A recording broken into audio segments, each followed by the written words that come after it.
Hello and welcome back to our channel. So today in this video we will be discussing about how to download Wish app on MacBook. So without wasting much of our time, let's get straight into the video.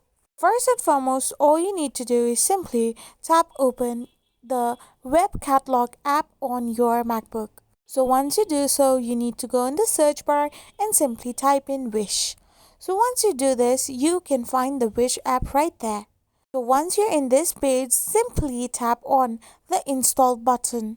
So once you tap on the install button, you can simply download the Wish app on your MacBook. Once the app is downloaded, you can also search in the Launchpad and find Wish app right there to get it operated.